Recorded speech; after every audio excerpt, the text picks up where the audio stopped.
Good afternoon, everyone, and may I welcome you to the NSFT Annual Members Meeting and Annual General Meeting. I'm really pleased to be able to talk to you about our progress over the last year and also some of our plans for the future. But I really want to begin by thanking our staff for all their hard work during that year, but also most recently during COVID. I'd also like to take the opportunity to thank our governors who have continued to meet and in fact increased the frequency of their meetings over the last few months. So you will see on the agenda that we are going to begin with the business of the AGM, including agreeing the minutes and having our CEO report, our report from our Council of Governors, and then looking at our annual accounts, including the audit accounts. And then we will be finishing our AGM with a presentation that I'm very much looking forward to, which is a peer support workers presentation. We are holding this virtually, so I apologise in advance for any glitches or ums or ahs as we work through this new experience for all of us. But I just want to remind people that it is a 2-hour meeting, and just to take some breaks, to stretch, to look away from the screen for a little while, so that your eyes don't get sort of overworked and your body's not in one position all the time. So it's important that you look after yourself. If we were physical, we'd be able to get up and move about a bit. So I hope you enjoy this afternoon, and I'm going to ask you straight away, moving into the approval of the unconfirmed minutes from our last AGM that was held on the 10th of October 2019. These minutes have been uploaded onto the AGM website, and I'm hoping they're also in the Q&A section for attendees to look at. So I'd like to first ask, are there any comments on the minutes? I can't see any. So what you need to do, what you want to I should have said this, if you want to ask any questions, there is a chat function. If you look, there's a speech box with a question mark in it, and in that you can actually make comments on the minutes. So I'll just wait a little while, just in case people want to look for that. So there's a bar on the live event, a box in that bar with a question mark, and that's what you press on to ask a question or to make a comment on the minutes.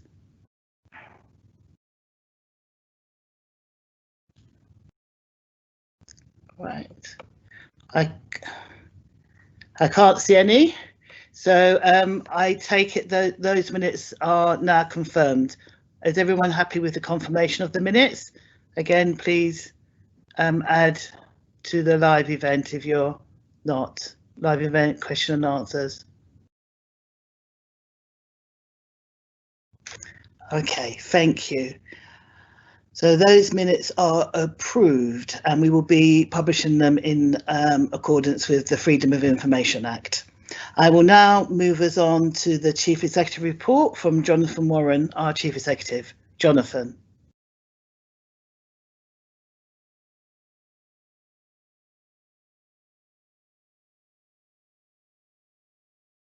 Jonathan, you're on mute at the moment.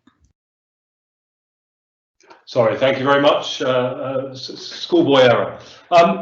Firstly, thank you, Maria, and thank you everyone else for joining us today to our annual general meeting. And this is an important part of our cycle where we report the progress that we've made during the year to our members and the wider public, and take some questions on that. Next slide, please. So what I want to do today is just recap a little bit on some of the things I said a year ago when we were here together, although it was in happier times and in the forum in Norwich last year. So I want to recap a little bit on that and then just talk us through some of the progress we made. And those who are with us last year will remember that I talked about improvement not being a linear or a straight line thing, that there will be bumps in the road, and that we wouldn't wake up one day and suddenly all the problems will be solved, that we would need to take a long-term view about how we get better over a prolonged period of time. And the first things I did when we got here was work with our staff and our service users to create the strategy that you see on the screen in front of you. And that, of course, had that long-term stretch aim for us to be in the top quartile of mental health trusts for quality and safety by 2023. And to do that, I outlined 5 major areas that I wanted us to focus on, including engaging and inspiring our staff, working together with our service users and partners around co-production and recovery, getting our systems right so that our governance and our decision-making systems were aligned, and that we needed to build some improvement skills within our staff. Coupled with that, there was just things we needed to try and deliver, and they were set out at the bottom there. Next slide, please. But the first worry, of course, the trust had been criticised around its centralised leadership approach and the culture of the organisation relying very much on assurance processes to try and get things done. So it did come, when we first came, it did strike me as a very centralised decision-making processes. So we set around trying to change the decision-making structures of the organisation along with the culture of the organisation. And again, I'm sure I don't need to tell anyone, cultures are not done overnight, and a simple change in structures do not create a new culture for the organisation. So we created our new care groups, which were a coalition of leadership, of 4 equal partners, of a clinical director, a lead nurse, a people participation person supported by a service director. They're set around geographical areas across the trust, with 5 geographical areas and a couple of specialist care groups, where we could start devolving those decision makings much closer to where our service users and carers are. And with the people participation lead, the vision is that we will create some structures where the service user's voice is right at the heart of that decision making. Along with that, we employed Dr. Dalton as our Chief Medical Officer, Mason Fitzgerald as our Deputy CEO, and appointed 2 new Deputy Non-Executive Directors. We've also had some support from NHS EI with a new Director of Improvement, James Innes. And I was delighted to be able to make Daryl Chapman, who will be speaking shortly, a permanent appointment in August 2020. And whilst our formal, next slide please, culture, strategy and programme was approved by the board this summer, we very early in my tenure set out what the culture was that we wanted to nurture and that we wanted to promote within the organisation. So what we very much wanted was a clinically led, management supported organisation that had people who use our services and their carers and our staff right at the heart of that decision making. And what we wanted to set out was a real listening and learning organisation, one that not only learned from experience, but listened with fascination to our staff and our service users, understanding what they wanted to do to make things better and how to improve services. And you know, people have heard me say this before many times, I'm sure. There's a group of staff of probably my era who come up with phrases something along the lines of this. If only the young doctors, nurses, OT, physio were as good as I was when I was their age, everything would be okay. Now, it's often said in code and often said around criticisms of trainings. In nursing, it's often that line of too posh to wash and such like. We don't believe that. We believe that our staff are absolutely fantastic, that every single one of them comes into work every day to do a good job, and no one comes into work to harm anyone. And then when things do go wrong, that doesn't place the blame on an individual, but rather the systems that support those individuals in looking after people to their best of ability. So we're really clear that we want it to become a listening and learning organisation that has a no blame or a just culture at its heart. And then once we've got our belief that our staff were fantastic, that they wanted to come and do the best they can for our service users, it struck us that the best people to drive improvement was not where it historically sat in the centre of this organisation, but much more diffused down to care groups and indeed further into teams. So we've been really trying to empower at a team level and a care group level to drive improvement rather than the culture of the organisation which we inherited, which was rather centralised. And to do that, we needed to really rebalance what's called quality control and insurance and improvement. And we really wanted to expand the time and attention we paid to improvements over and above assurance. And we've had a significant support over the last 18 months to do that from East London Foundation Trust, who have done some great training for us and our staff around quality improvement. And finally, we really wanted to increase the openness and transparency, both so we publish a load of data that many trusts wouldn't. For example, we publish all our restrictive interventions data, and there's only a handful of trusts publish that. But we also wanted to be really open and transparent and honest with our staff about what we were trying to do. And we've really worked hard at trying to do that. Next slide, please. So where has that taken us? So in engaging our staff, we've got something in the region over the year of 185 extra clinical staff. On top of that, the table in the annual report is slightly confusing over doctors. We've got something like 38 more doctors between April 2019 and May 2020. Our vacancy rate for nursing is now the lowest of the mental health trusts in the east of England at 10%. That remains too many, and we continue to work hard with our local training providers to continue closing that gap. But we are now starting to make some real progress around that.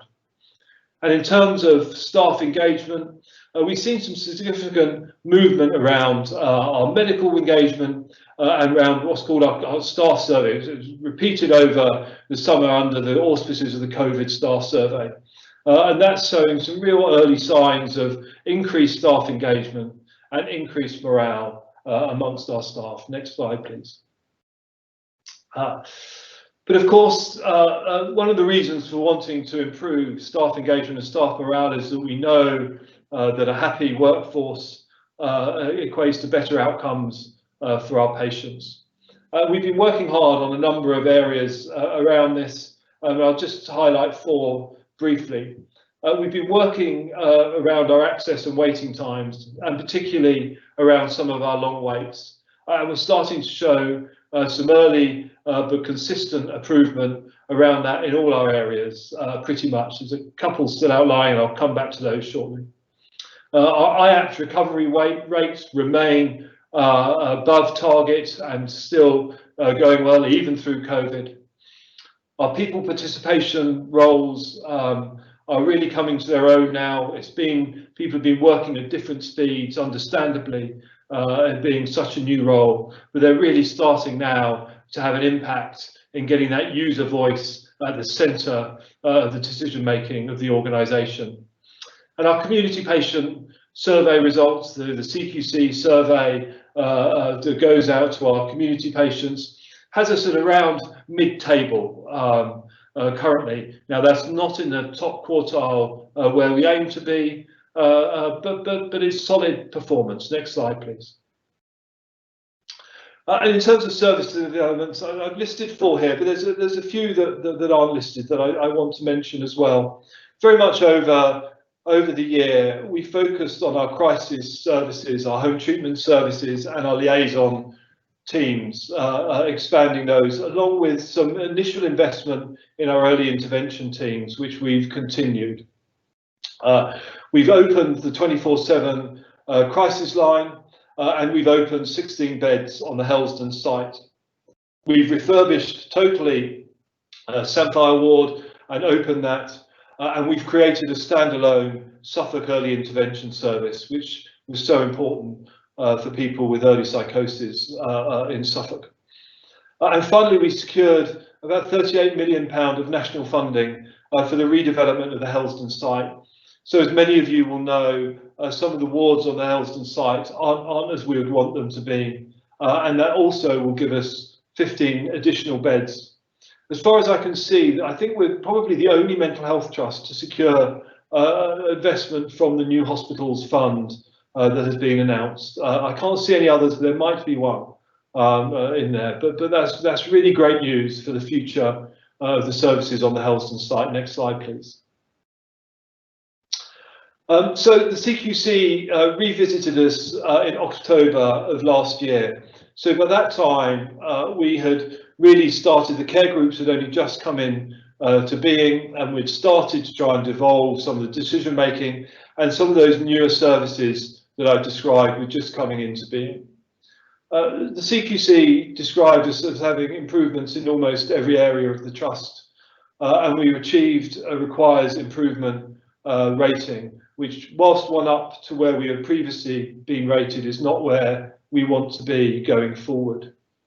Our staff were rightly rated as good for caring, and that is an absolute reflection of them and the work that they do. We also received, unfortunately, inadequate ratings for our children and young people and to the environment of Walker Close.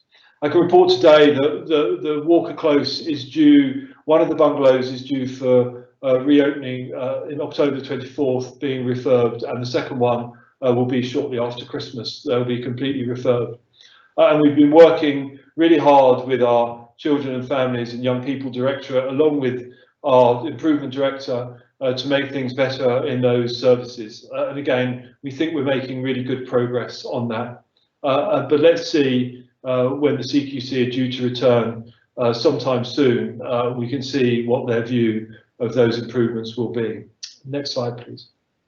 So the next slide, I'm not going to go through this in any detail at all, but this really outlines the work that we did almost overnight around the COVID outbreak, public health emergency that started emerging in March of last year and into this year. But I only want to stop and pause and take time to thank our staff and our service users and our communities for the support and help that they gave us in delivering care to our patients during this difficult time. And it looks like we're heading back into difficult times again. The one thing I will talk briefly around is around the digital technology work. We moved very quickly to use of video conferencing and telephone. We always kept visiting people, but we think in hindsight that we might have got that balance not as we wish. So we've been increasing the face-to-face visits and video use of video whilst keeping telephone conferencing. We're still titrating that to get the balance right.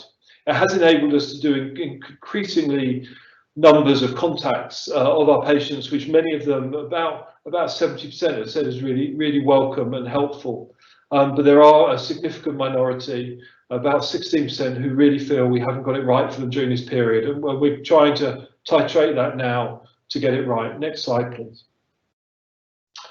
So I'll just set out finally, we still have a number of key challenges ahead. And whilst we've done a lot of work on reducing out-of-area placements, we still have much more to do. Before COVID, we've got it really down in single figures. Post-lockdown, we have seen increasing pressure on our beds and increasing acuity of some of the patients that we're admitting. So our investment priorities over the coming year are really in our community services for people with serious mental illnesses, along with really supporting our GPs around primary care networks. We think this is the next phase to really try and reduce some of the pressure on our inpatient beds. We need to carry on our work on improving access to our services and reducing our wait times. There are some particular services where that's tricky, and that includes our children and young people services, although I said earlier we're becoming increasingly confident that is starting to move now. We need to carry on making further improvements in the culture and leadership of the organisation, and we need to continue to respond to the COVID-19 public health crisis, keeping our patients, carers, staff and our local communities safe. So I'm going to pause there, except to really finish where I started. Say that improvement is not a linear thing. There are bumps in the road, but our staff are up for it, and we as leaders of this organisation are absolutely attuned to the challenges ahead. Thank you for listening. Thank you very much, Jonathan. That was a really informative presentation. We will be taking questions after you've heard all the presentations, because hopefully some of your questions will be answered as different people speak. I'm really pleased now to hand over to Howard Tidman for the report of the Council of Governors. Howard.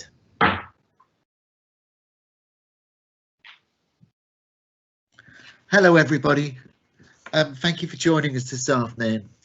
My name's Howard Tidman. I'm one of the staff governors, and my day job is at Great Yarmouth Acute Services, where I'm the carers lead. Before we start, and other people have done this as well, I think it's really important to reflect on where we were last year. At the forum day, very similar to this, there was lots of stalls from our third sector colleagues and members of staff with information stands, and we had a wonderful opportunity to meet our members face to face. And oh, what a year is in a year what has changed. It's amazing. So for the last 7 months it's been very difficult, and I have to say the Council of Governors would really like to thank all our staff for the hard work they've done, corporate, clinical staff, to try and provide services for people under very, very difficult situation. And in particular, I'd like to thank the student nurses that joined us, who literally put themselves in harm's way to try and help the people we care for. And I'm pleased that many of them have decided to work for the Trust and are now members of staff.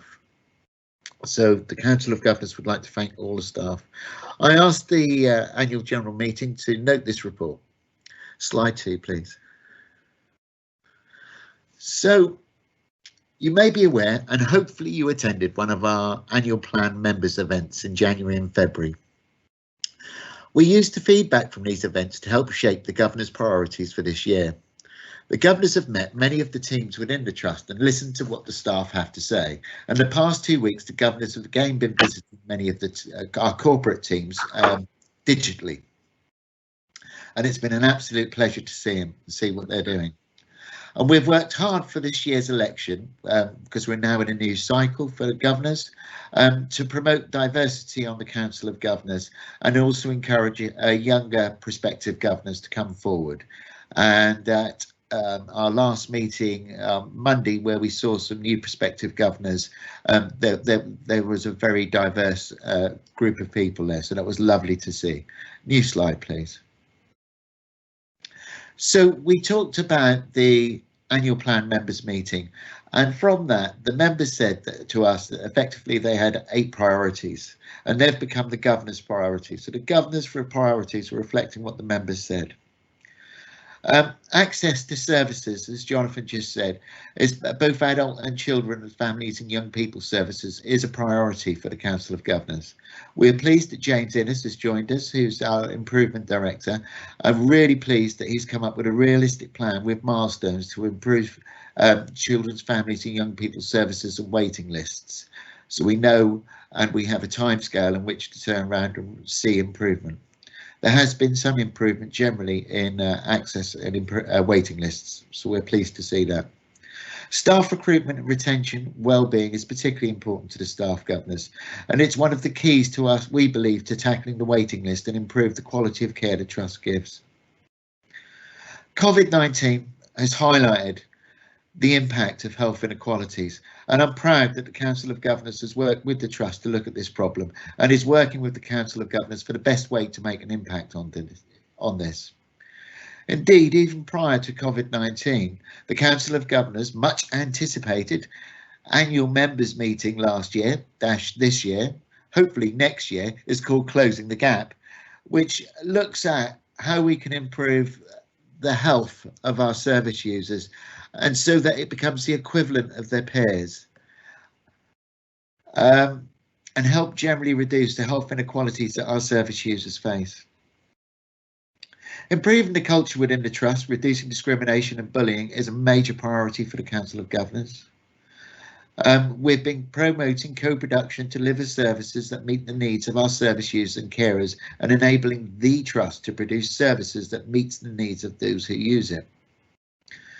And engaging with the third sector has become more and more important, especially during COVID-19, and asking them to help improve the services we provide, along with improved engagement with our members. And I'd like to thank Lucinda Bray, our new membership officer, for the fantastic job she's doing. And the Council of Governors has worked hard to ensure that any changes to services brought about by the pandemic have been effective and of good practice. New slide, please. So, supporting improvement. To ensure progress is being made, the Council, the Governors prioritise. To ensure progress is being made on the Governor priorities, we now have 6 performance meetings a year where the Governors hear from directors and care groups as to how progress is being made, along with challenging the Board of Directors on quality improvement. The Council of Governors receives regular updates on the pandemic and helps shape the Trust response. And the Council is particularly keen to ensure carers and service users' voice drives our improvement. Next slide, please. Improved Council of Governors. I'd like to highlight on this slide the creation of the Significant Business Committee, which we'll talk about in a little while. And I'd also like to highlight the new and improved Governor Training Programme to ensure that Governors have the skills to do their jobs, and particular thanks Nicholas Southgate and Jean Clark for this piece of work, which will enable the current and future Governors to more effectively hold to account. And I'm particularly pleased the Governor's virtual visits to Trust teams has restarted, which will allow Governors to triangulate and see firsthand the implementation of the Governor's priorities. Next slide, please. So, holding to account, this is the achievements and what the Council of Governors statutorily have done this year. We've appointed 3 new non-executive directors to strengthen the board. We've engaged in the recruitment of 2 new executive directors. We've overseen the appraisal and objective settings of non-executive directors. We're hearing from NEDs on their role and individual contribution to hold them to account for the performance of the board. We've received the annual reports and the accounts. We have representation on the People Participation Committee and are helping to shape the Trust People's Participation Strategy and to hold its organisation to account for the effective co-production and engagement. And we've been pleased to renew the term of our chair, Marie Gabriel, and thank her for all the hard work she's done this past year. Next slide, please. Governance during COVID-19. So the Council of Governors and the Trust has been nimble to adapt to the challenges brought about by the COVID-19 pandemic. And Marie has shared our concerns, and I believe our response has been comprehensive to allow the Governors to still hold the non-executive directors to account for the performance of the board.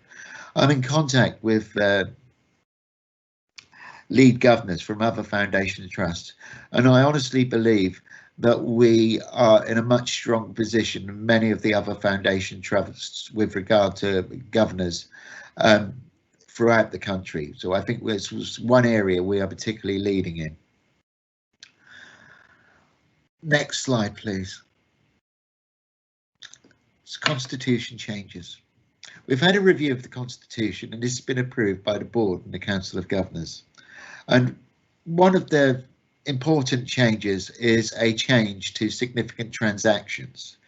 The result of this is that significant transactions will go through, as I mentioned, a significant business committee of the Council of Governors, which means effectively the Council of Governors represent our members and we will be actively involved in any significant business going forward.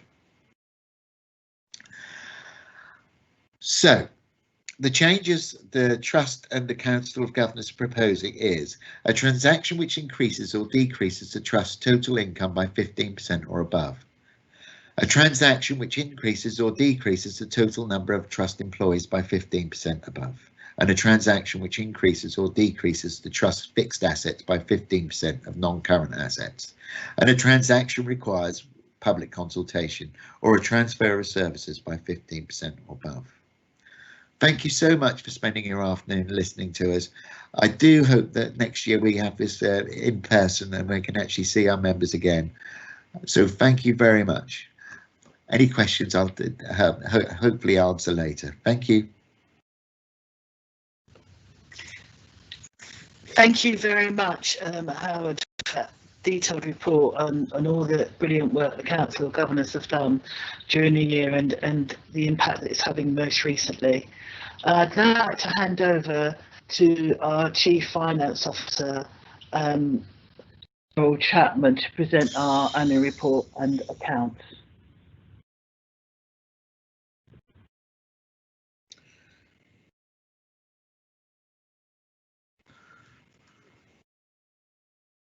Daryl, you're on mute. Sorry, I'd like to follow in the footsteps of our leader, so apologies for being on mute. Thank you, Marie. Thank you, everyone, for being here. I don't think I can say it as graciously as Howard or Jonathan has said, but it would be remiss not to say thank you to our staff, but also to our communities who have been fantastic, and the generosity we've received from them has been overwhelming, literally overwhelming at times. I think we've just about got rid of all of the shampoo and conditioner that was sent to us as a donation. Next slide, please, Amanda.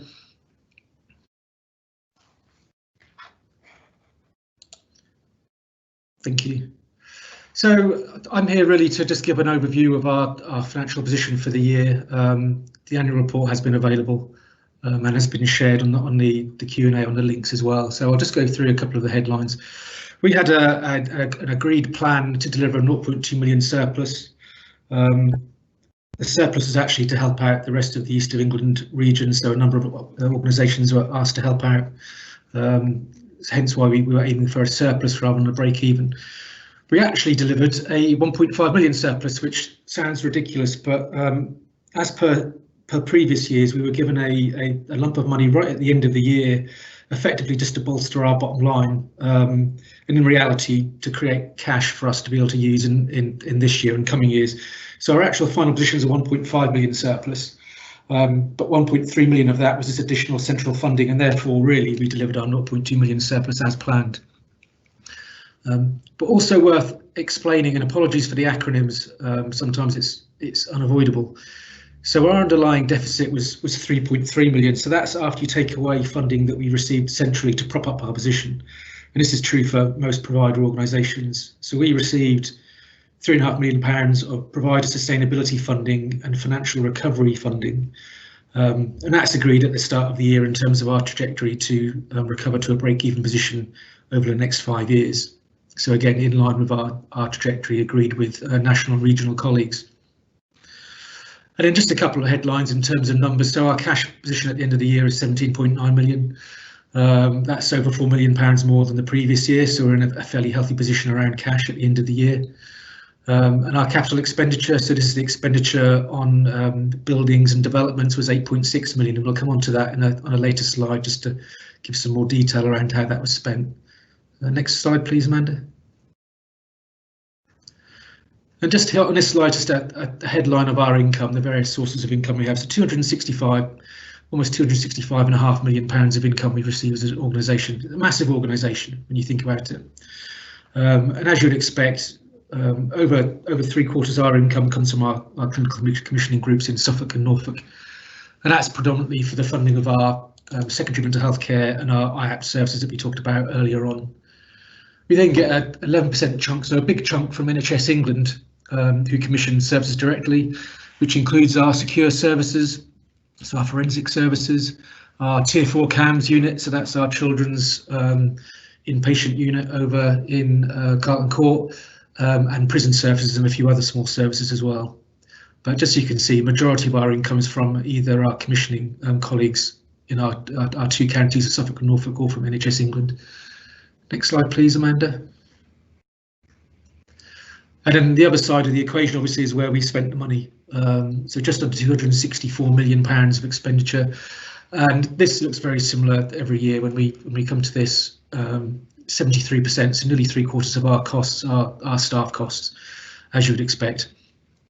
Probably worth pulling out one other number there, which is purchase of healthcare from other bodies, because it always, every year we come around to this, I scratch my head and think, how do we spend that much money? But actually, when you think about it, this is money that we spend on commissioning services from local authorities, sort of partnership work we do with local authorities. This is the service level agreements we have with our acute trusts in Suffolk and Norfolk to provide pathology, radiology, ECG, etc. And then finally, probably the most important one is actually the money that we spend commissioning services from our voluntary sector colleagues. So we spend millions of pounds with a vast number of third sector colleagues, so the likes of Mind, Shore Trust, Relate, and many more, and something that we're looking to do even more with as we appreciate the variety and the diversity of the services that those services can provide for us. Next slide, please, Amanda. Thank you. So just going back to what we spent our £8.6 million on in terms of capital. The previous year, it's probably worth mentioning, the previous year was a real big push around capital as we were making a solid stance to improve a lot of our physical estate on the back of many years of underinvestment and challenging times. So it's much more a stable year in 2019-20.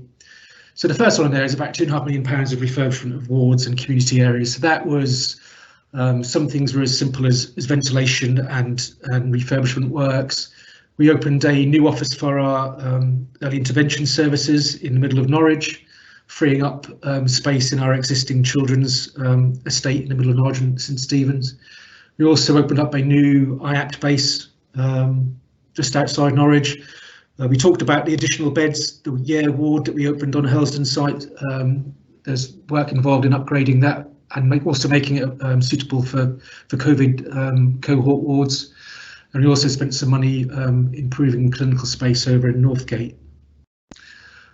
Second one there, really important, safety and quality. We spend money on this every year, and it's just worth kind of pulling out against some headlines. As I said, a lot of money was in the previous year around this. We spent multiples of this in the previous year, but still lots of work going on, in particular focus in our ensuite areas, so making sure that the doors in our ensuite areas were absolutely as safe as they possibly could be, and upgrading most of our fire safety. Again, we're taking this opportunity to make sure that our facilities are safe for our service users and our staff. And then the third line is in there because it seems like a shocking amount of money to spend on ICT, but actually this is the infrastructure that makes our services work. And we were really fortunate that when COVID hit and swathes of our staff were required to work from home, the impact on our services was minimal in terms of disruption. So while people were working from home and the service to our patients would have been different, people were able to continue to make that contact and make it in a virtual face-to-face environment wherever possible. So we actually invested right towards the end of last year in making sure that our staff had the equipment to allow them to work in a mobile fashion. And that 0.5 million in the brackets there is money from the Department of Health and Social Care. So we've been successful in obtaining a grant for £4 million. It started last year, it's continuing this year and the following year to allow us to invest in innovation and digital improvement. Again, the intention of that is to be driven by our clinicians and our service users to make sure we're making improvements that make a difference to the services we provide. And then there's a little one in there from 0.2 million. I put this in there because this is really exciting. This is the £38 million central funding that we were successful in obtaining for rebuilding the wards on the Helsden site. And just to show that actually it's a very long process. It's going to take many years to complete, but we actually started our initial spend on that last year. That's ramping up this year, and then we'll be going great guns in the following year. And next slide, please, Amanda. Thank you. Very quickly, I mean, these are nothing new, nothing surprising, and Jonathan touched on a number of these in his presentation as well. So our financial challenges last year were around staff shortages, And as a result of that, financially, it's the impact on temporary staffing, so agency and locum staff. We have seen some really good progress on that towards the end of 1920 and continuing into our current year. Again, Jonathan talked about out of trust placements and the pressure we've had on our beds. The new wards will help in terms of that, and investment we've had last year to add the beds in the air ward. And we're only ever seeing continued demand for our services. Our demand is always increasing, it's never reducing. So how do we best provide to that demand? And again, we're continuing to spend money on quality of investment. And what that does mean is we need to make sure that we're as efficient, as effective as we can be elsewhere to make sure that the money is being spent and that money is available. And I think we've seen that by spending in quality and safety across the last couple of years. We have seen that insofar as the fact that the CQC have been in and they've seen us as being requires improvement, increasing our rating from the inadequate we had for the last 2 inspections. Thank you, Amanda. And in challenges for the coming year, very similar to previous years, but it'd be remiss again not to mention the impact of the COVID pandemic. So our priority, of course, is the safety of our service users, their families, our staff, their families, and our communities. We've been living in a strange times financially, but it's been absolutely fantastic in terms of the commitment from government to make sure we've got the money to be able to spend on improving our services and maintaining our services and making sure access to our services is maintained over the last 7 months. We continue to spend on capital and revenue, and we will continue to do that to make sure our services are the best we can deliver. We've talked about staff recruitment and retention and the strides that are being made on that, particularly around our medical staff and nursing. We've got nearly 250 trainee nurses starting in the next month, which is fantastic. And then a lot of work around demand and capacity. COVID has thrown things up in the air somewhat. We need to make sure that we are planning for the demand that's coming and make sure we've got the capacity to deliver against that demand. And in the background, we've also got the transformation work that we're doing. So we pulled out particularly there the children's and young people in both counties as transformation around those services. But there's also a lot of development around primary care networks. So just making sure that our communities can get access to care as quickly and as close to home as possible. And then finally, Amanda, just the last slide. This is a correction to what's in the annual report. It's page 43, I believe. We changed the way that we allocated our costs in the year to make it actually fall in line with the government accounting manual. It was an oversight in the previous year in 18-19. So in the actual accounts, you'll see a different set of numbers for 18-19 or a different split of numbers for 18-19. All we've done here is actually correct the comparison year, so 18-19, so we're comparing like to like. And the reason is that our fixed term contracts, we have a number of staff on fixed term contracts. So these are contracts that can last up to 2 years typically, but generally around 6 months to 12 months. When we reported this previously, we included them as permanent staff. Actually, we were required to report them as other. So other is bank, agency and fixed term contract staff. So we've reinstated the previous year so you can see the real changes. And what you'll see on the bottom line there really is that the total increase has gone from 170 million to 185 million on all of our staffing costs, with a 4.5 million increase in other, the temporary staffing, if you like, and a 10 million increase in our permanent.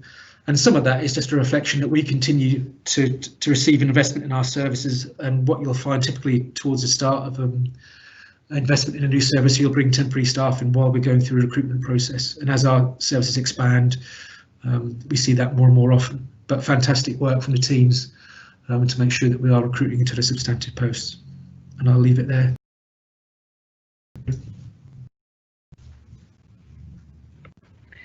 Thank you very much, Darryl. Whoops, I'm echoing.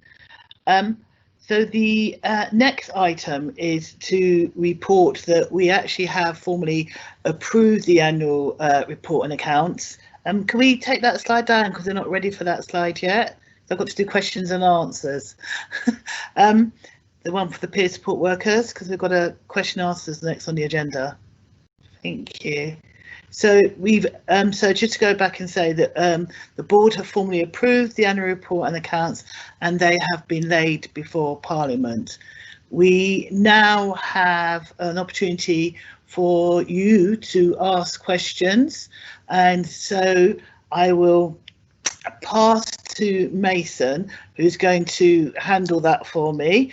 And just to say, if we will be publishing the questions and our answers on the website as well. So just in case we start to run over time, we will be making sure that all questions are answered.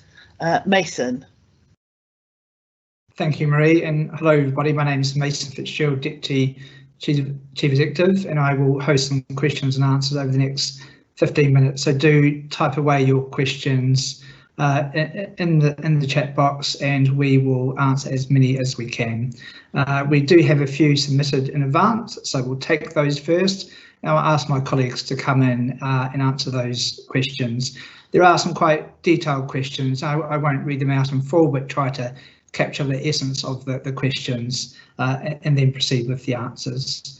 So the first question is from Margaret Robinson, and Margaret highlights her concerns about kind of lithium and checks throughout the COVID period, and Margaret highlights that things weren't followed up with her during kind of the lockdown period, and is concerned about sort of the quality of the lithium monitoring regime during that period. So can I ask Dr. Dan Dalton, the Chief Medical Officer, to respond to Margaret, please? Thank you, Mason, and thank you for the question. It's a really important one. We've got a fantastic system in Norfolk and Waveney where our pharmacy oversees the safe testing for everybody who takes lithium in the whole county. What that usually involves is we send out reminders to people who need a blood test to check that they're still physically well whilst taking this medication, and to make sure that the level of the medication that they're taking is right for them. During COVID, we had to take some decisions about how we kept people safe and made sure that people were not unnecessarily put in a risky place.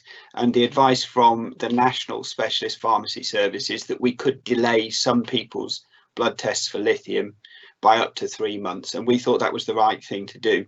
But we've been able to get the service turned back on again now. So everybody who had their blood test delayed by up to 3 months should now be getting the really high quality support that we've been offering in Norfolk and Waveney prior to then. And that includes not just arranging for the blood test, but monitoring how people's results are and making sure that anyone who has got results which are showing signs of deterioration or of side effects of that lithium, that we contact their GP and make the right decisions so that they get the help and support they need. And we've been doing that all the way through COVID. So it's another example of one of the things that we haven't stopped doing and which we've been trying to keep as safe as possible. But I do understand that in Margaret's case, it feels like we might not have communicated as well as we should have done. So, I mean, if she would wish to speak with me and we can find out what went wrong, I would be more than happy to hear her story and see whether we can fix and learn from that. Thank you very much, Dr. Dalton. And yes, Margaret, please do get in touch and we can continue that conversation with you. The next question is from Jackie Taylor, and I'll come to Stuart Richardson about this one. Jackie writes about some concerns about delay and being allocated a community nurse for our services for adults with learning disabilities and mental health conditions, and she outlines some delays there in that happening. So again, Stuart, I appreciate we can't go into too much detail, but can you respond to Jackie on this one, please? Thank you, Mason. Yeah, so I'm Stuart Richardson. I'm the Chief Operating Officer. So, Mason, I can confirm that we've looked into this situation on behalf of Ms. Taylor, and there it does appear to have been some confusion over the care plan that was being implemented. So we're going to contact Mrs. Taylor directly, and I understand the care plan is being reviewed, which includes partners from social care as well, to make sure we get the right support. Thank you very much, Stuart. And Stuart, I'll stay with you for the next question, if that's okay. Submitted a question from Rebecca Walton, who's asking, what are you doing to improve the staffing issues in West Norfolk around care coordinators and psychologists? Stuart. Okay. Thank you. So we have had some issues in the past about being able to recruit enough people to the West Norfolk team, but I'm pleased to say that we have been able to recruit 3 extra psychologists for the team, and also the last care coordinator post has been recruited to and is being filled as well. So the team is then up to its full establishment. Thank you very much, Stuart. The next question is from David Seaman. Again, a long question, but I think David writes about an incident in Ipswich, which is kind of concern to him about the police, and then asks about the work that could be done really to prevent I think ill health and prevent things like crime really. So I take David's questions really getting at what are we doing, not just to kind of treat people who come to us, but to prevent ill health and really support people to maintain healthy and well lives in their local communities. And I can say, David, that just this morning I was discussing with colleagues in Ipswich the work we are starting to do there around specific neighbourhoods, really get into what the issues are in areas and the work we can do together as a partnership between us, our GP colleagues, social care and the voluntary sector to do exactly really what you're getting at, to really work with people and prevent ill health before problems kind of get worse. We also had a meeting earlier this week with our governors actually. We were talking about health inequalities, and there's a real steer from that meeting that we do want to do much more work around children and supporting children to get a healthy start to life. You touch on mental health in schools, and again I'll come back to Stuart on this. I think we have a very good mental health in schools team in Suffolk, and Stuart, I wondered whether you could just add a little bit more about the work that team does. Yeah, of course, Mason. So what we know is that children need to have support in a timely way, and our mental health in schools team ensures that we are available to be with young people and children when they need that support and have the conversations in a way that are productive. So we do have, as you say, a really great mental health in schools team across Suffolk who are absolutely passionate about supporting young people, particularly at this period of time when children have been away from their local support networks and been isolating due to COVID. So the team are very engaged, not only in the services we provide, but across the system as well, very engaged with working with schools and with children's social care to ensure that we can support children safely. Great, thank you very much, Stuart. And again, David, if you want to get in touch, we're sure we can very happy to discuss this further with you outside the meeting. Next question is from Rob Bennett, and I'll come to Diane Hull, our Chief Nurse, to answer this one. Rob asks, is there any update to the CQC's last assessment earlier in the year? Diane Hull. Thank you, Mason. I'm Diane Hull, I'm Chief Nurse. Thank you for that question. The CQC will be coming back very shortly, but what I do want to assure you of is that we are working really hard, everybody, to improve the quality. We have a really clear quality improvement plan. We know where we're doing really well, and we know where we need to focus our attentions, and we have made some good improvements. The quality improvement plan is monitored through our governance structure. The care groups have their own CQC plan as well. So what I would say is that we are working hard continuously to improve the quality, not just for CQC, but for the people that we serve.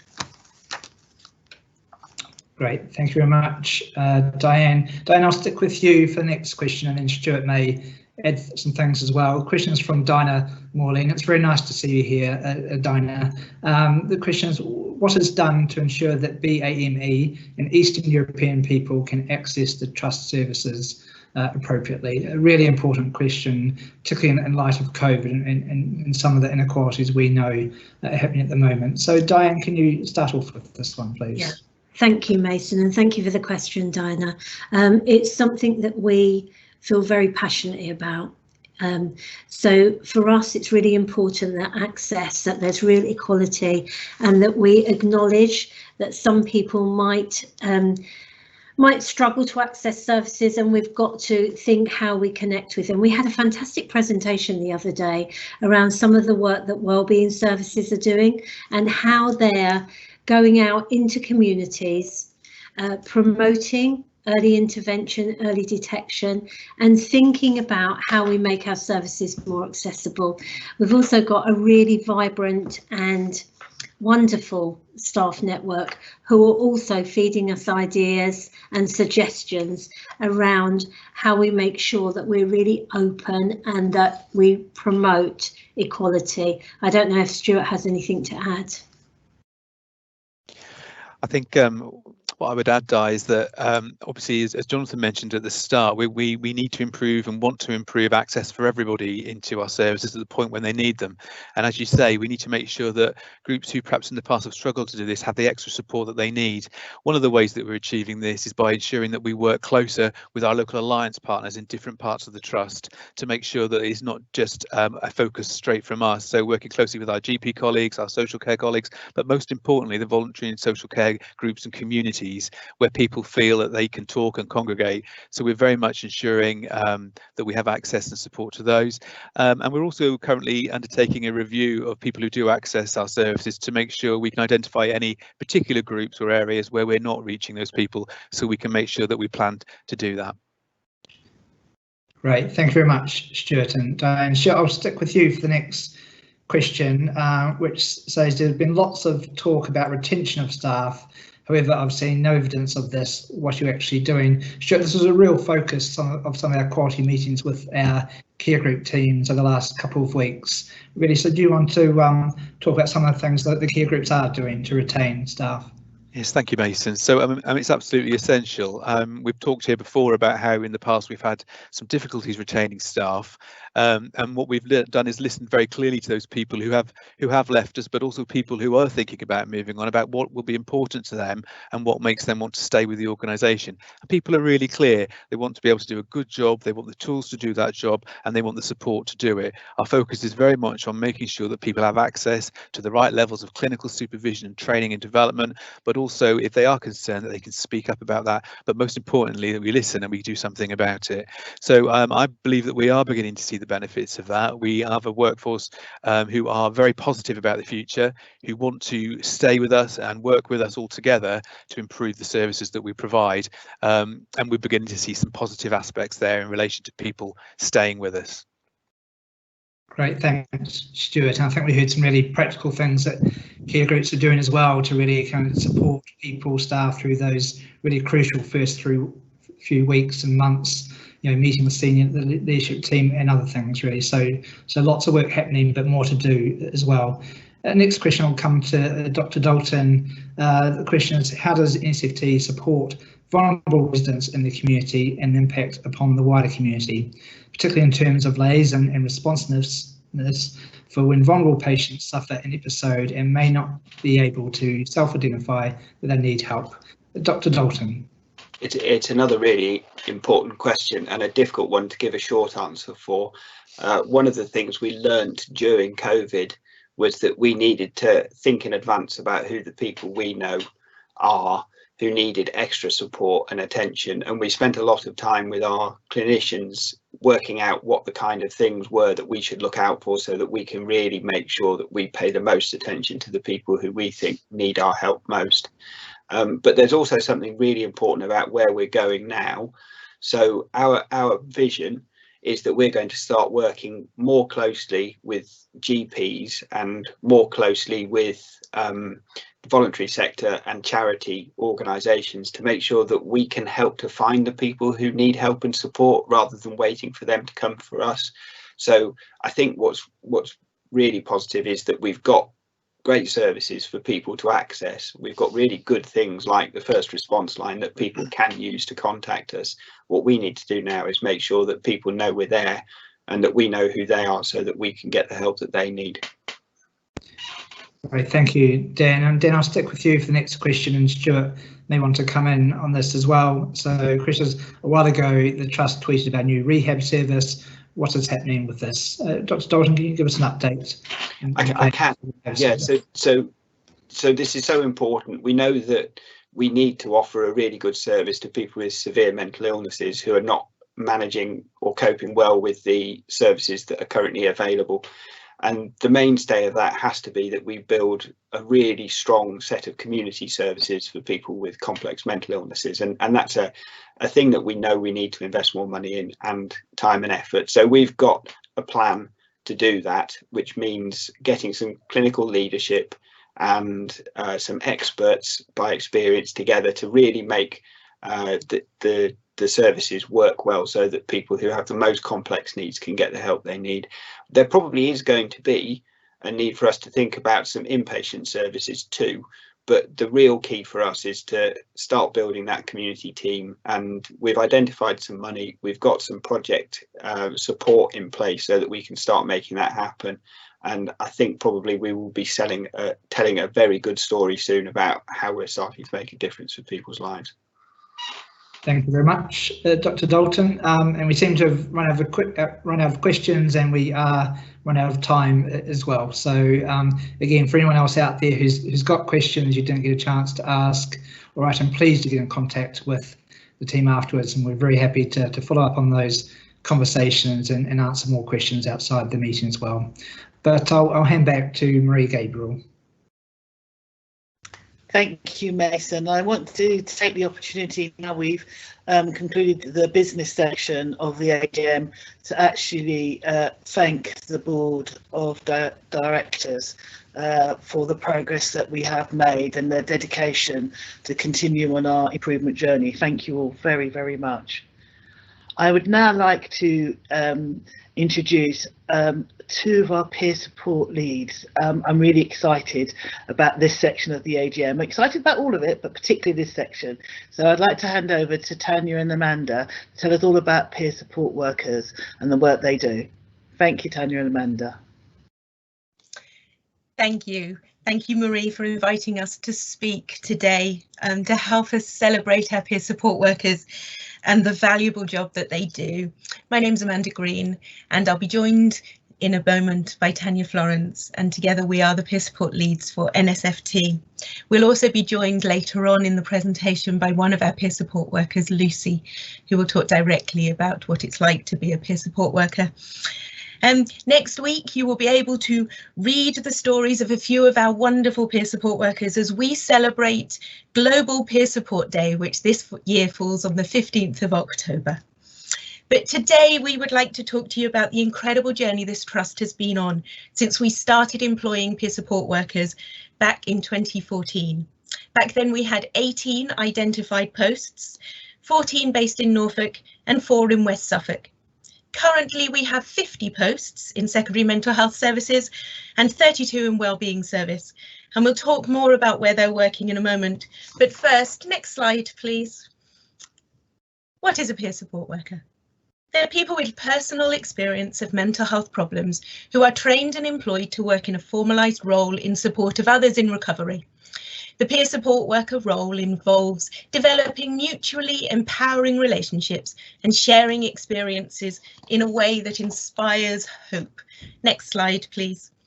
Our peer support workers play a role in challenging and changing culture, reducing stigma and increasing focus on recovery. They provide inspiration for all members of our teams, driving forward cultural change within the organisation, positioned as they are within the recovery model of mental health. Here's what some of our colleagues have to say. Peer support workers are essential in making sure that the team remain focused on individuals' needs, working alongside service users, carers and family in order to provide a robust, individualised treatment plan. And one of our social workers working in a community team says, for me, working with peer support workers has always been an invaluable asset to my work and has helped me learn and gain different understanding which informs my work with service users. One of the reasons our peer support workers are such valued members of their teams is the training they receive. Next slide, please. All our newly recruited peer support workers are required to attend and pass our mandatory training programme. The training programme has just been updated so that it aligns with the peer support worker competency framework for mental health, and we are currently pursuing formal accreditation. It consists of 10 modules, including recovery focused practice, principles and values of peer support, how to use lived experience, solution focused working, and how to use wellness and safety plans. It consists of formal and informal assessments, written assignments, presentations, classroom activities, and a portfolio of work. But what is it that really makes peer support work? Many of the reasons behind the success of peer support working lies in the nature of the therapeutic relationship which develops between the peer support worker and the service user, defined, as you can see here, as offering and receiving help based on shared understanding, respect, and mutual empowerment between people in similar situations. The peer support worker recognises the service user as their equal and, through modelling their own recovery, inspires the possibility of recovering in the other person. Here's what some service users and a carer who have worked with a peer support worker within NSFT have to say. You gave me hope for my future. I found peer support working very rewarding as it allows me to face my fears and move at my own pace to achieve realistic goals. You mean you've been as unwell as my partner and now you're working? Some wonderful quotes. But now Tanya's going to take over and she's going to talk about where our peer support workers are currently working. Thank you, Amanda. As you can see here, we have peer support workers within many service lines across the Trust. We currently have new peer support posts in development within older people's service, the forensic community, and youth personality disorder pathway. So who are we? Amanda and I are peer support leads, and as peer support leads, we're key points of contact internally and externally regarding the peer support workforce for NSFT, developing the peer support worker strategy. We deliver team preparation workshops, which are opportunities for teams to think about how a peer support worker could add value to their skills mix and the specific duties a peer support worker will perform, as well as providing a safe space for staff to express their hopes and fears and concerns about having a peer support worker in their team. When teams decide they would like peer support workers, we will help with every stage of recruitment, from job descriptions to shortlisting, and we sit on interview panels. We support all of our peer support workers, meeting them regularly and providing clinical supervision as they learn their role, embed into their team and develop their skills about using their lived experience and understanding the recovery model. Of course, in terms of progression, there are other career opportunities available to our peer support workers as well. Several peer support workers have gone on to other roles within NSFT. This includes assistant practitioner, senior clinical support worker, psychological wellbeing practitioners, activity worker, hospital manager, and both Amanda and I have become peer support leads.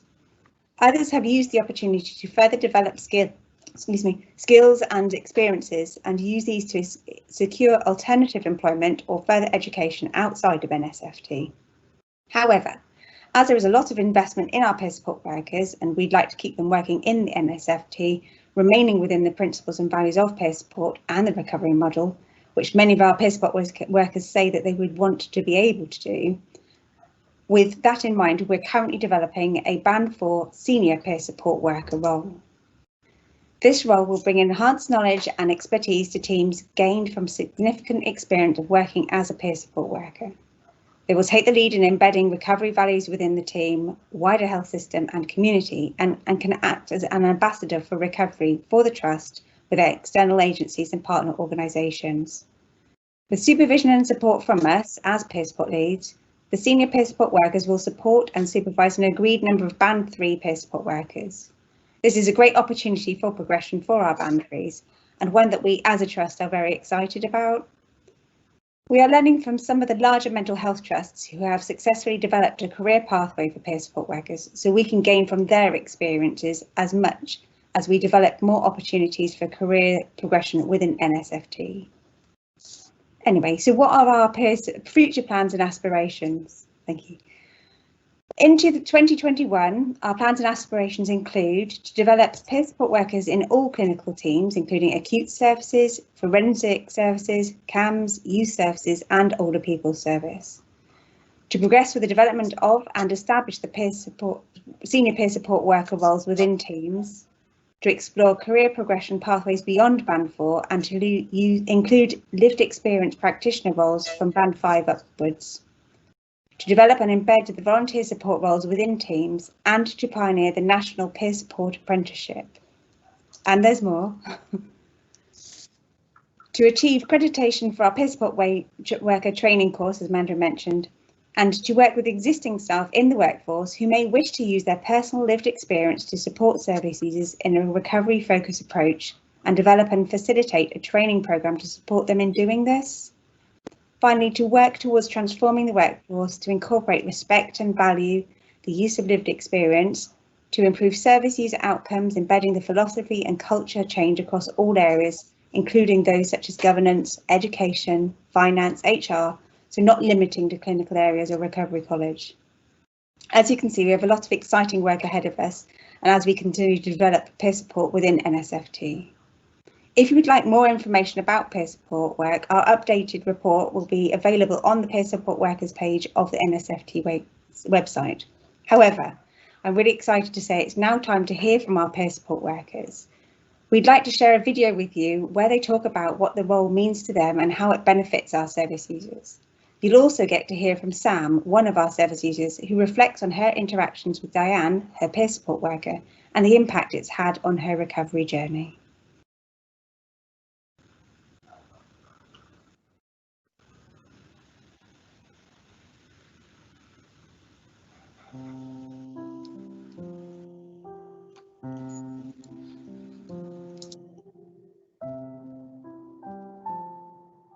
She gives me a lot of hope because her journey gives me hope for mine. What the peer support worker role brings to the table is you're able to share not the same story, but a different story that actually has commonalities with their story in a way that maybe other clinicians aren't able to do. I wanted to become a peer support worker after I attended recovery college as part of my own recovery journey, and I wanted to use my lived experience to help others on their journey. Well, I'd been working for Mind as an employment support advisor, and I found that I was using a lot of my lived experience with people. I was having a lot of conversations and using some of the things I'd learned to suggest maybe that would help them. And when the job came up, I thought, why don't I try doing that? Because this is what I really enjoy, and this is the part of the work I'm finding I feel really passionately about. So I thought that I would apply and give it a go. So the way that I use my experience to help others is focusing on initially on the hope aspect. People often feel quite hopeless, you know, when they're suffering from poor mental health. And I try to get people to see that, you know, I've been in the place where they are and I've, you know, progressed on my recovery journey, and that hope is possible. It's possible for them, you know, to also recover. I felt really comfortable with her from the first meeting. Di's able to tell me about her recovery and some of the tools she's used to get her where she is today, and then is able to give like suggestions for things that I might be able to try. Quite often people feel like they don't have any hope for their future, or they might not have even thought about what their future might look like. So to see someone who is further down that road in their recovery, I think that can instantly give them that chance to think about, well, what do I want for my future, and does that mean that there's hope for me to be well? Peer support workers benefit from being in these roles and supporting service users, as they have a reciprocal working with them, which helps them learn and develop their own recovery skills. There is real value in having insights into not only what things feel like, but how the sort of mind can work when it's sort of on the wrong side of well-being. Knowing what was helpful and what wasn't helpful for me can be really useful in trying to engage with someone and build a rapport. I think we all get on better with someone if we know that we have something in common, and being a peer support worker gives you that instant commonality, and it makes it so that we're a coach rather than trying to lead someone. They don't make you feel like you're a burden at all. It's like they actually do listen and support you in the way you need to be supported. As time goes on, I learn, you know, what is helpful, what isn't helpful in my approach. So I just like the opportunity of working with this particular client group. and more than anything, it feels close to my own heart. We aim to have peer support presence within every team and service across the Trust. Peer support workers really add value to their teams as they also help to promote the recovery culture within the Trust. Service users really benefit from receiving support from someone who's been there and walked in their shoes and has that lived experience of recovery, so that they really feel inspired to find ways to work on their own personal recovery journeys. I love every minute of my job. I would recommend it to anybody to be a peer support worker who has some lived experience. I think it's an honour to be able to take something that has been so negative in the past and so challenging and turn it into a positive, and to be able to help people and guide them through their recovery. I share my experience with everybody. You know, I like tell people I've got a peer support worker and how really brilliant it is. I think my favourite thing about the role is that all of them things in my life that have been so negative and had such a impact actually now have a really nice impact, and I'm almost grateful for my own recovery, and I'm grateful for the chance to share that with others, and hopefully it can sort of lead to a bit of a cycle where if I sow a seed of hope for them, then they might then be able to do that someday for someone else, and that gives me great purpose. I would really recommend becoming a peer support worker. It's such a rewarding job to do, and to know that you've been such a big part of somebody's recovery journey is just an amazing feeling. I've spoken to one lady and she was really excited by the fact that I had been through my recovery journey, and I was obviously still on my recovery journey, but I'd come through some of my hardest times, and she found that really exciting, and I could hear she was like, oh my goodness, that's amazing, and you've got a job. And I was like, yeah, I have got a job, and you know, and it can happen. It's about chipping away at your recovery day to day, I think, and finding what works for you. Yeah, I've got a lot of support and a lot of help, and it gives me a lot of hope I'm not going to like give up.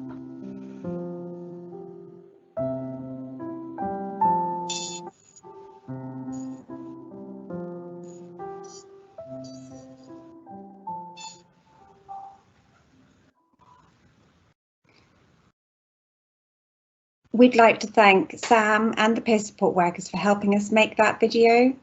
I'm delighted now to introduce Lucy, one of the peer support workers you've seen in the video, to talk about her experience.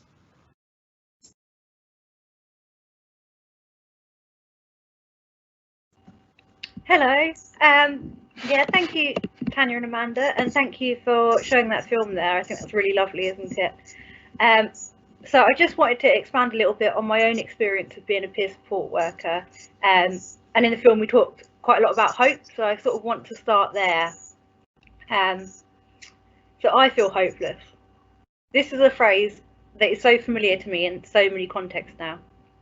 In the early stages of my recovery, feeling hopeless used to fill me with dread and make me feel alone and scared. However, having battled, journeyed and moved ahead in my recovery journey, I have found a meaning, and I've built a life around that. This has created feelings of hope. As a peer support worker, I have come full circle, and I now can share my journey with others. My client says to me that they feel hopeless. I have developed the resilience to hold this and explore it with them. When you can't see a way out, it's easy to assume there is none, but that assumption is not necessarily correct. The words, I feel hopeless or I feel anxious, don't scare me like they used to. I came to realise that these are thoughts and emotions, which, while they feel unpleasant, don't have any control over my actions. I discovered that I could move forward whilst experiencing them. When I applied for the role of peer support worker, I felt anxious, but I went for it anyway. I always had thought that my opinion wasn't worth anything. However, my colleagues are supportive, and I have people that actually ask for and value my professional opinion. I do want to be clear that this is still terrifying, but it's also really validating and really exciting. There are, of course, occasions where a service user doesn't take to me, or where I feel like things are affecting my own personal well-being. I still feel nervous that I might say the wrong thing or misjudge the situation. But overall, I feel confident that I can add something valuable to a colleague's work or to someone's personal recovery. Peers don't need to have a vast knowledge of health or psychology. What we do need is to be present and to be human. That feels so empowering to me. And when I tell someone a story about my experience and I can see that they've heard it, I like to hope that that can empower them too. Peer support isn't about telling all the gruesome details of our life stories, nor is it about knowing the right thing to say at the right time, because I really don't. But I believe that it's about focusing on our experiences of recovery, and our relationship with hope is central to this. Often, I believe it's just about showing someone that you found a way to live alongside your mental health experiences, in the hope that they will start to find a way to do this themselves too. Having an undeniable real-life evidence of recovery makes it very difficult to deny that recovery is possible. Thank you so much for listening to that, and I'll pass you back now to Amanda for questions. Thank you, Lucy. Beautifully said, I think, and thank you so much for joining us. Yes, we're happy to take some questions, and I will read out the questions and then divvy them up. So any that I think I can't answer, I will pass over to my colleagues. So I've got a question here. I have lived experience. How can I become a peer support worker? So Tanya, do you want to take that one?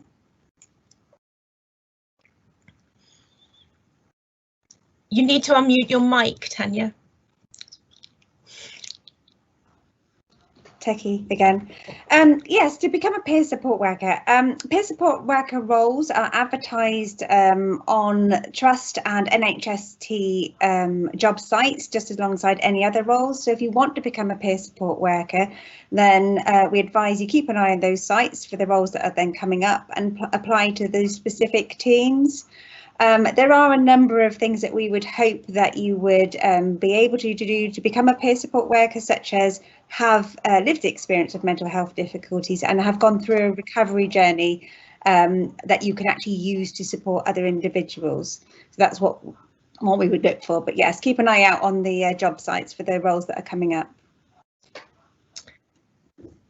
Thank you, Tanya. And the next question talks about, does this role impact on the mental health of your peer support workers, which is such a great question. And actually the answer is not just within this trust, but actually nationally, that what we find is that being a peer support worker actually improves our mental well-being and improves our recovery skills, because it's a reciprocal relationship, and we learn from every service user that we work with just as much as the service users are working from us. And we spend a lot of time thinking about how our well-being might be impacted, or could I use that kind of idea, might that help myself? So I think that the role does impact on the mental health of our peer support workers, but in a really positive way on the whole.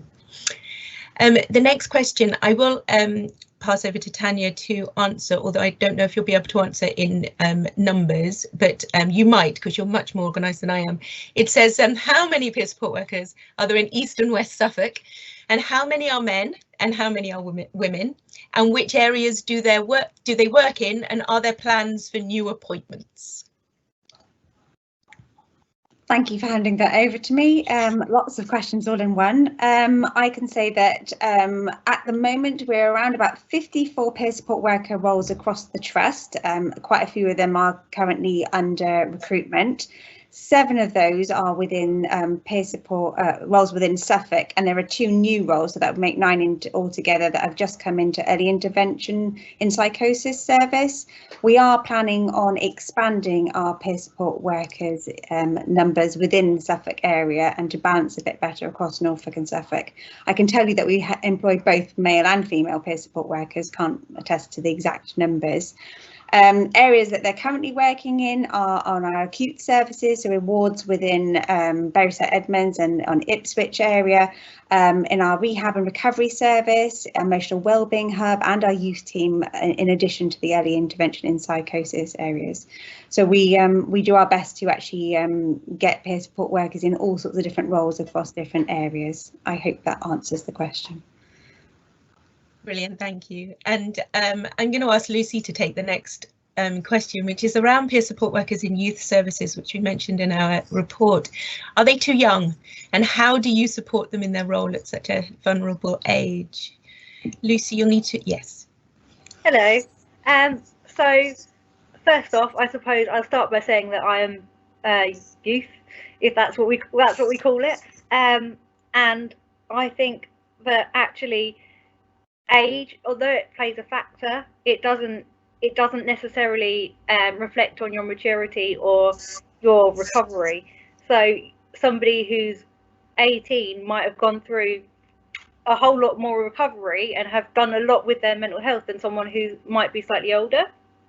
And I think that actually, similar to having different genders and having different ethnic backgrounds, it's really important to incorporate the different ages that people go through recovery, and because it's also individual. So I hope that answers the question. That was brilliant. Thank you, Lucy. That was brilliant. So there's a comment, really, not sure a question, just wanted to say what a great presentation, there we go, from the peer support workers and what they do. Gives hope and inspiration to those struggling right now. Well, that's what we are around for, so that's great to hear, thank you.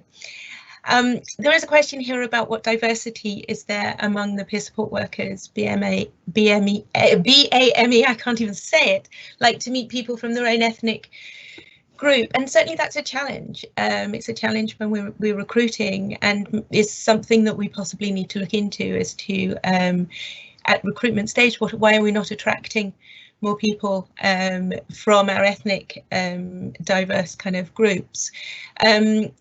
We certainly as peer support workers want to represent the communities in which we live, and it's really important part of peer support working.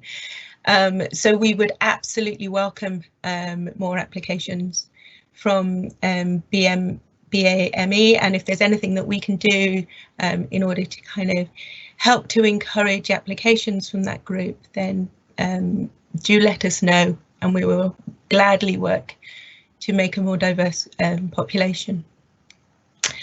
So the next question says, if peer support workers do struggle, do they feel okay to tell their bosses? How do you manage it if a peer support worker has a sort of relapse? I'm smiling because it depends on the boss, I guess. Hopefully our peer support workers feel okay to tell their bosses, and certainly that is part of tenure, and my role is to support our peer support workers, and we would hope, and indeed they do come to us, and we can provide them with some supervision and some well-being. We have some wonderful bosses in our teams who are really supportive of our peer support workers, and on the whole, our peer support workers are supported within their workforce.